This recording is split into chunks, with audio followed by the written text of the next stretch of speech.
On the way home from a huge Easter family gathering in Charleston when I was 16, my life shattered in a single moment. Somewhere along Interstate 26, my car was caught in a catastrophic accident. The doctors told me I needed emergency surgery within the next hour or I wouldn't survive. That same afternoon, my mother and my little sister were enjoying treatments at an upscale spa. When the hospital put her on speakerphone, her response was so cold that even the trauma team froze. "If she doesn't make it, just tell me later. We're in the middle of a session and I'm not signing anything right now. My name is Serenity Carver and today I am 21. But back then, after 18 days suspended between life and death, I finally opened my eyes. At the foot of my bed, the chart had been changed quietly, almost reverently. My mother's name had vanished from the legal guardian line. Someone else had taken her place. And that new guardian was the person who chose me at the exact moment my own mother walked away. If you've ever watched the people who were supposed to love you turn their backs the moment you needed them most, you're not alone. I've seen your comments, your stories. And if you want to know who stepped forward for me when everything fell apart, stay with me because this story only becomes more unbelievable from here. Let me take you back to where it all began. I grew up in a large white house on James Island just outside Charleston. My father died of leukemia when I was 6. One week he was steadying my bike in the driveway. The next week he was gone. After the funeral, only one person kept showing up every weekend without fail. My mother's father, Clarence Brooks, a man the entire county knew as the former police chief who never truly retired. Everyone in the county knew him as the former police chief who never truly stepped away from service. He had simply traded his badge for a fishing rod and a porch swing. He'd rumble up in his old Ford pickup, bring me warm shrimp and grits from his favorite spot on Shem Creek, and let me ride in the front seat while he spun stories about chasing bootleggers down winding country roads. To me, he wasn't Grandpa Clarence. He was just Grandpa, the only adult who never failed me. My mother, Harmony Carver, mourned my father for about a year. Then she met Colin Reed at a downtown charity gala. Colin owned nearly half of the new developments on Kiowa Island and drove a sleek black Range Rover that always smelled like fresh leather. 2 years later, they held a beachfront wedding, one I barely remember except for the sound of waves and distant applause. 9 months after that, Haven was born, blonde, loud, and instantly the center of everything. Overnight, the house transformed. A nursery appeared. A nanny was hired. New rules replaced old ones. My bedroom was pushed to the back corner above the garage, so Haven could have the larger room with the balcony. My soccer trophies vanished into cardboard boxes. My mother started introducing me, not by name but as my older daughter, as if I were a background character in someone else's perfect family portrait. By the time I turned 14, I had become almost invisible. Colin covered every bill, but he never acknowledged me unless I happened to be standing where he didn't want me. Haven received brand new outfits every season while I wore hand-me-down uniforms from a private school I didn't even attend. The only place where I still felt seen was Grandpa's little brick house in West Ashley, about 20 minutes across the Ravenel Bridge. He kept my old bike hanging in his garage, kept the freezer full of popsicles, and never once questioned why I spent every single weekend there. Easter weekend when I was 16 was supposed to feel different. Grandpa hosted his yearly cookout, 3 long tables under the live oaks, a low country boil steaming in giant pots, deviled eggs, sweet tea in mason jars. Cousins I hadn't hugged in years flew in from everywhere. Music played, kids dashed across the yard, and the air smelled like charcoal and sunshine. I wore the pale yellow sundress Grandpa had bought me the month before, saying it matched my eyes. For a little while, it felt like the past, like I still had a place in this family. Then I heard my mother's voice behind the dessert table. She was laughing, telling someone that she and Haven had booked a mother-daughter spa day for the next morning. Facials, massages, the full treatment. And after that, they'd be flying to the Bahamas for spring break. Just the 3 of them, her, Colin, and Haven. My name floated into the conversation, and I froze.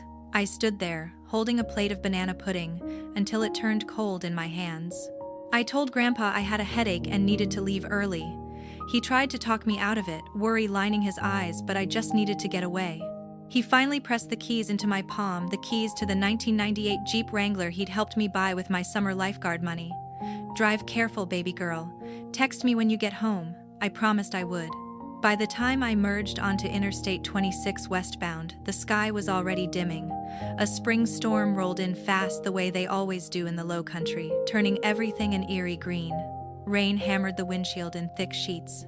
The wipers battled furiously and still couldn't keep up. Traffic slowed to a crawl. I cranked up the radio to stay awake, some old country song Grandpa loved. Headlights smeared into long streaks of white and red across the wet glass. I never saw the tractor trailer until the moment it was already too late. The driver hydroplaned, jackknifed across 3 full lanes, and slammed into the driver's side of my Jeep at no less than 60 miles an hour. Metal shrieked, glass burst. The world spun once, twice before the roof buckled inward and the Jeep finally skidded to a halt upside down against the concrete median. I remember the seatbelt tearing into my shoulder, the metallic taste of blood, the eerie silence that followed the impact, and then nothing. Somewhere in the distance, sirens wailed their way toward me. The emergency room at MUSC was pure chaos. Doctors barked codes. Monitors blared. Someone shouted for more. Oh, negative. They rushed me straight into Trauma Bay 1. My clothes were cut away in seconds. Needles pierced both arms. A tube was pushed down my throat. A surgeon, his scrubs stained with blood, leaned over me and said in a voice that felt miles away, "Your pelvis is shattered. Your spleen is ruptured. You're bleeding inside your skull. We have less than an hour before things become irreversible. We need parental consent for the operating room right now." A nurse with gentle eyes grabbed my phone, scrolled to my mother's name and hit FaceTime. The call connected on the 3rd ring. Spa music drifted through the speaker, soft and detached, along with the hum of massage chairs. My mother's face appeared, sheet mask still on cucumber slices balanced over her eyes. Beside her, Haven lounged on the next table, earbuds and scrolling TikTok. "Mrs. Reed, this is Nurse Alvarez from MUSC Trauma," the nurse said, tilting the camera so Harmony could see my blood-covered face and the ventilator tube. "Your daughter has been in a severe accident. Her injuries are critical. We need verbal consent for immediate surgery, or she may not survive the next hour." Harmony casually lifted one cucumber slice and squinted at the screen. Haven removed an earbud, leaning closer with mild curiosity. A doctor stepped into view. "Ma'am, we're dealing with multiple fractures, internal bleeding, and possible brain swelling. We must operate immediately." Harmony exhaled, long annoyed, as if someone had asked her to move her car from a reserved parking spot. "If she doesn't make it, just call me when it's over," she said, tone flat. "We're in the middle of a treatment, and I'm not driving all the way downtown to sign anything." Haven let out a sharp little laugh. She covered her mouth theatrically, then raised her phone and snapped a screenshot of my broken face on the gurney. I watched her thumbs dance across the screen, sending the image to someone before the call even ended. Later I would learn the caption Haven sent to her group chat read, "Finally some peace." The nurse's hand trembled as she held the phone. A doctor behind her muttered, "Jesus Christ." Someone else whispered, "Make sure that's recorded." The nurse tried once more. "Ma'am, we legally need consent for a minor." But Harmony cut her off, voice cold and impatient. "Call my father, Clarence Brooks. He'll handle it. We paid for a full day here." And she ended the call. The trauma team stared at the blank screen in stunned silence. One resident looked like he might hurl the phone across the room. They immediately scrolled to the next emergency contact, Grandpa. His old Ford pickup was already rumbling down the road when the hospital reached him. Moments earlier, he'd been sitting on his porch, cleaning shrimp for the next day's supper. The instant he heard the words serenity and critical, he dropped everything and tore across the Ashley River Bridge, still in rubber boots and an apron streaked with fish blood. Rain hammered the windshield. Lightning flickered across the sky. The drive that normally took 25 minutes, he made it in 16. He burst through the ER doors, drenched to the skin, the badge from 3 decades ago still clipped to his belt out of habit. The charge nurse took one look at the retired chief and waved him straight back without a single question. He signed every consent form shoved toward him, hands shaking so violently the pen scratched the paper. They allowed him into the trauma bay just long enough to see me, tubes everywhere, face swollen almost beyond recognition. He leaned close to my ear and whispered the same words he used whenever I woke from nightmares as a little girl, "I've got you, baby girl. Grandpa's right here." Then they rushed me into surgery. He pulled a metal chair up to the glass wall outside the operating room and sat down, and he didn't move. He didn't move for the next 9 hours. Not when nurses brought him coffee. Not when the waiting room emptied out. Not even when the storm outside knocked out the power for 12 long minutes before the backup generators hummed to life. When they finally wheeled me to the ICU just before dawn, he walked beside the bed, still clutching the same cold hand that had gone limp hours earlier. The following 18 days became the longest stretch of Grandpa's life. The ICU smelled of antiseptic and fear. Machines hissed and beeped in a relentless rhythm that reminded everyone how thin the line between staying and slipping away truly was. Grandpa claimed the vinyl recliner beside my bed and refused to leave. The nurses tried to send him home that first night. He simply showed them the old badge tucked inside his wallet and said quietly but firmly, "I'm not going anywhere." After that, no one argued. He slept in short bursts of 30 minutes, head tipped back, mouth open, boots still on. Whenever he woke, he talked to me in a soft voice so the monitors wouldn't drown him out. He told me about the night I was born, how he held me first because my mother was too exhausted. He repeated the story of the summer I was 8, and we caught a 5-foot shark off Folly Beach Pier, how I screamed until he finally let me reel it in myself. He read aloud from his weathered copy of To Kill a Mockingbird, the one he kept tucked in the truck, doing every voice with full commitment. Some evenings he didn't speak at all. He just hummed the old hymn his own mother used to sing when he was small, the one that always lulled me to sleep on his couch. Doctors drifted in and out. One morning, the neurologist announced that the swelling in my brain had decreased. Another afternoon, the orthopedic surgeon warned that my pelvis might never heal straight. Grandpa listened, nodded, asked questions sharp enough to make residents sweat, and then went straight back to holding my hand as if nothing in the world could shake him from that vigil. By day 16, the numbers on my monitors finally started shifting in the right direction. My blood pressure steadied. The ventilator settings were lowered. A nurse even caught Grandpa smiling for the first time in 2 long weeks. That same afternoon, while he leaned close, whispering that the redfish were running and we'd go cast a line the minute I opened my eyes, a tall man in a navy suit appeared at the glass door. Mr. Donovan. He had worked cases with Grandpa 25 years earlier. They still played poker once a month.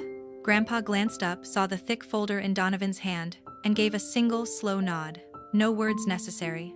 Donovan turned left the hospital, climbed into his silver Lexus, and drove straight to James Island. He didn't need GPS, he knew that address by heart.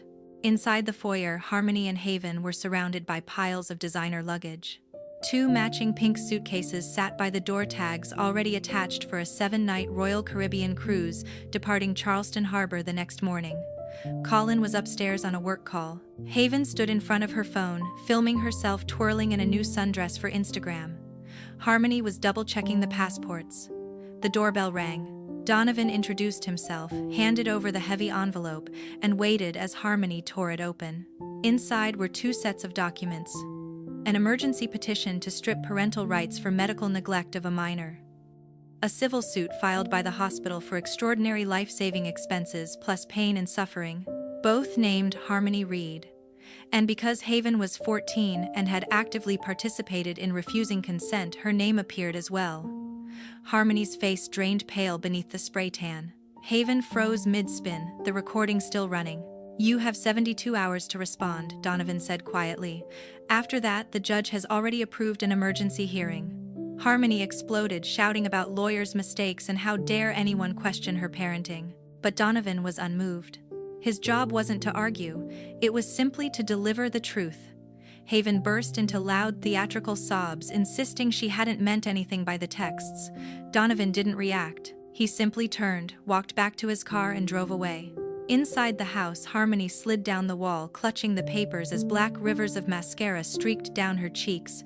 Haven kept shrieking that her spring break was ruined. Colin came downstairs, glanced at the documents, and went ghost white. Back at the hospital, Grandpa never mentioned Donovan's visit. He stayed exactly where he had been, holding my hand, humming that same old hymn, waiting for the moment my eyes would finally open. 2 days later they did. Everything hurt. My mouth tasted like metal and plastic. The machine still beeped, but softer now, like a distant metronome. The first face I saw was Grandpa's unshaven, red, rimmed, and smiling so wide I thought his cheeks might split. "Hey baby girl," he whispered, voice trembling. "Welcome back." I tried to speak, but only a rough rasp escaped. He pressed the call button, then lifted the whiteboard from the foot of my bed so I could read it. Written in bold black letters, "Legal Guardian Clarence Brooks." I stared until the words blurred. Tears streamed sideways into my ears. He brushed them away with a thumb that still carried the faint scent of shrimp and salt air. Over the next few hours, between nurses checking vitals and doctors shining lights into my eyes, he told me everything. The FaceTime call, my mother's exact words, Haven's screenshot, the papers served while I lay unconscious. He didn't soften the truth. He never had. I cried again, harder this time. Not from physical pain, but from a sense of relief so profound it felt like drowning in reverse. 3 weeks later, they released me from the hospital. Not to James Island, but to Grandpa's little gray house on stilts in Folly Beach, 15 minutes south of the city. The moment he carried me through the door, the salt air filled my lungs. My new bedroom had once been his fishing tackle room. He had painted the walls a gentle pale blue and rehung the same wind chimes we made together when I was 9. From the window, the ocean stretched out, steady, endless, comforting. Physical therapy began the following Monday. I relearned how to sit up, then stand, then shuffle behind a walker while Grandpa stayed beside me, spotting me like I was 2 years old again. He cooked shrimp and grits every single night because it was soft enough for my wired jaw. We watched the sunset from the porch swing, his arm draped gently around my shoulders, neither of us needing to fill the silence. The quiet felt like healing. One afternoon, my phone buzzed on the kitchen counter. The screen lit up with my mother's name. I stared at it for 10 full rings. Grandpa stood in the doorway saying nothing, simply waiting to see what I would choose. I pressed decline, set the phone face down, and returned to the porch. That was the only time she ever tried. Across town, that same week, Colin filed for divorce. His company had just secured a massive contract with the Port Authority, and the last thing he wanted was news headlines linking him to child abandonment. He moved out of the James Island house before the ink even dried, taking only his clothes and his golf clubs. Haven unraveled on social media for about 3 days, then suddenly went silent when colleges began withdrawing scholarship offers. Grandpa never mentioned any of it unless I asked, and when I did, he always answered plainly, "They made their choice, Wren. Now we make ours." Some nights the pain jolted me awake, screaming. Grandpa would shuffle in wearing his old police academy sweatshirt, sit on the edge of the bed, and hold my hand until the medication finally dulled the ache. Other nights I woke to the sound of him praying in the living room, voice rough, asking God to give him enough years to see me whole again. By the time the stitches were removed and the casts replaced with braces, I could walk the length of the pier without stopping. Grandpa bought 2 rods and a bucket of shrimp. We sat at the far end where the water deepens to dark green lines, catching almost nothing and not minding at all. The sun burned the last traces of hospital air off my skin. One evening, I looked out at the horizon wind, whipping my hair across my face, and I realized I wasn't waiting anymore. Not for an apology, not for an explanation, not for a second chance I never wanted to give. The ocean kept moving forward. And so would I. A couple of months later, the preliminary hearing arrived. The courthouse on Broad Street smelled of old wood and floor wax, a scent that made everything feel more final. I walked into the courtroom on crutches, Grandpa steady on one side and Donovan on the other. My mother sat at the defendant's table wearing a navy suit that hung on her like it belonged to someone else, 2 sizes too big, eyes swollen, face bare of makeup. Haven slouched beside her in a private school blazer, staring hard at the floor. The judge, a woman with steel gray hair and absolutely no patience, adjusted her glasses and told the bailiff to roll the recording. The FaceTime call filled the big screen. My battered body strapped to the gurney, spa music drifting in the background. My mother's voice cold, unshaken, saying, "If she doesn't make it, just call me when it's over." Haven's sharp laugh. The screenshot of my blood-covered face with her caption beneath it. The entire courtroom froze. Someone in the back actually gasped. Donovan stepped forward and placed the phone records on the bench. Haven had forwarded the photo to 7 separate group chats within 4 minutes. One message read, "One less person stealing my spring break." The judge's pen went still. She stared at my mother for a long, hard moment.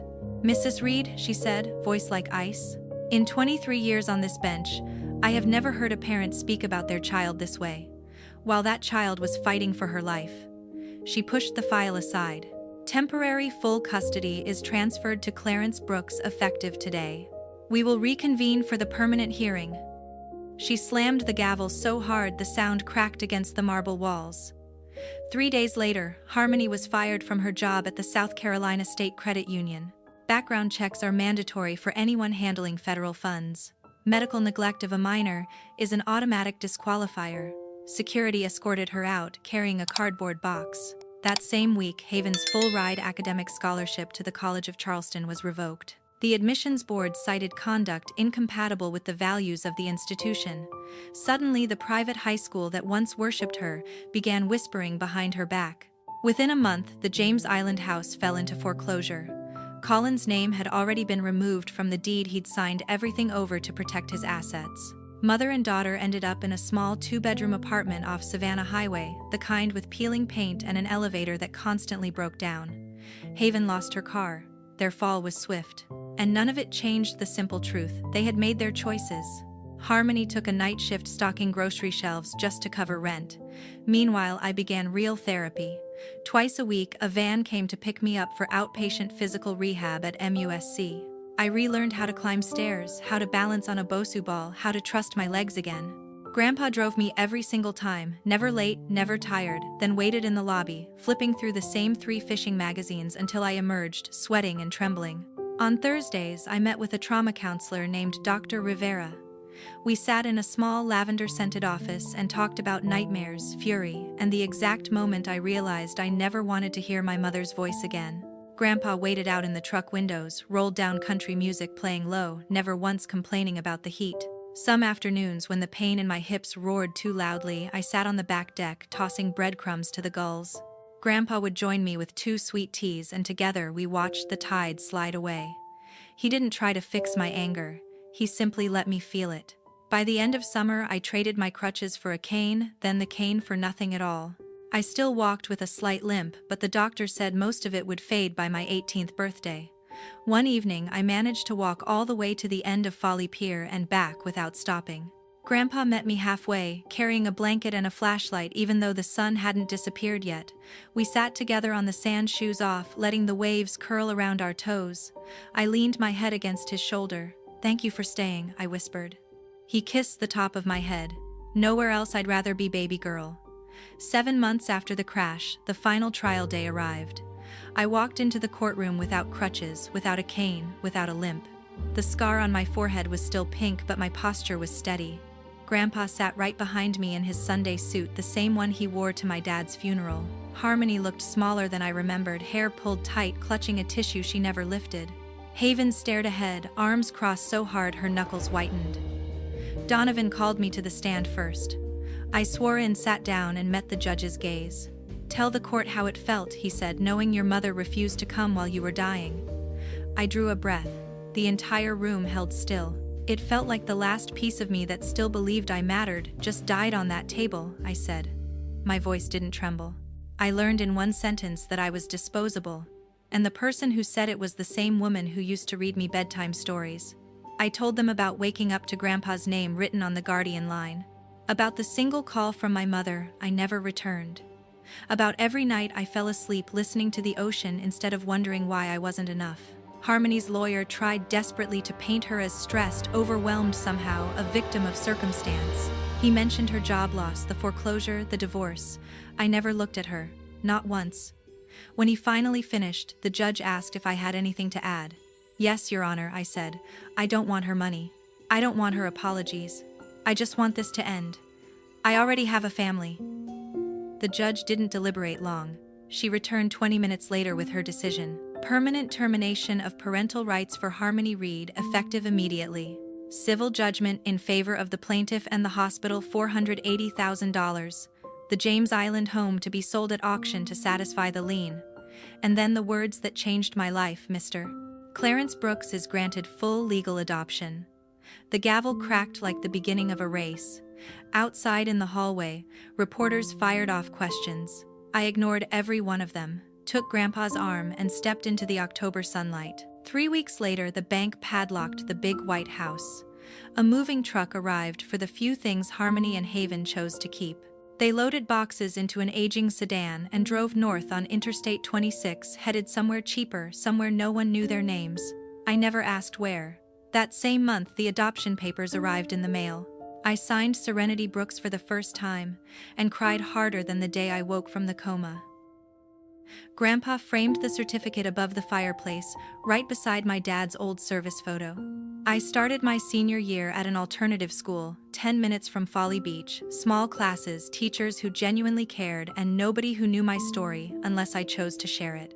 I made the honor roll every quarter, and was accepted early decision to the College of Charleston, close enough to come home every night if I wanted. Graduation day arrived warm and windy. I wore a pale blue cap and gown, the exact shade of the bedroom walls Grandpa painted just for me. When they called my name, the entire senior class rose to their feet and cheered, because by then everyone knew who had carried me through the darkest stretch of my life. Grandpa waited at the bottom of the steps in his dress uniform medals, gleaming eyes shining with pride. I ran to him, wrapped my arms around his neck and let him lift me off the ground as if I still weighed nothing at all. 5 years have passed since that Easter Sunday. I'm 21 now, a psychology diploma framed on my wall, working as a family trauma counselor at a nonprofit just over the bridge in Mount Pleasant. Every day I sit across from teenagers who believe no one will ever choose them, and I get to tell them they're wrong. Because someone chose me when the people who were supposed to love me most walked away without even glancing back. Grandpa turned 77 last month. He still mows the yard himself, still catches more fish than any charter captain on the island, still makes the best shrimp and grits in the entire state. The house on stilts hasn't changed. The wind chimes still sing. The porch swing still creaks. The old coffee pot is always half full. My bedroom remains pale blue. His old tackle room is still a bedroom because neither of us ever saw a reason to turn it back. Most evenings we eat dinner on the deck, watching dolphins chase mullet through the surf. He calls me baby girl exactly once a day, usually when he hands me a glass of sweet tea. I still call him Grandpa. Nothing else fits. Harmony and Haven left South Carolina for good 3 years ago, and the silence that followed was the cleanest peace I had ever known. Last I heard, they were somewhere in Georgia renting a small trailer under different last names. I never looked for them. They never looked for me. The silence is clean. It's final. It's peace. People sometimes ask if I'm angry. I'm not. Rage takes energy I decided to spend on living instead. Others ask if I forgive. Forgiveness isn't mine to hand out. It's theirs to earn, and they never made an effort. I'm simply done. What I do carry is gratitude so deep it still takes me by surprise. Gratitude for the man who slept in a vinyl chair for 18 nights. For the retired chief who never missed a single therapy session. For the grandfather who turned his house into a home and his heart into a harbor. Family isn't the people who share your blood.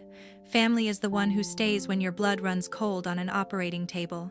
Family is the person who signs the papers, holds your hand, and never once lets you feel like a burden. If you're listening to this and you're scared if you think you don't have that person, look harder.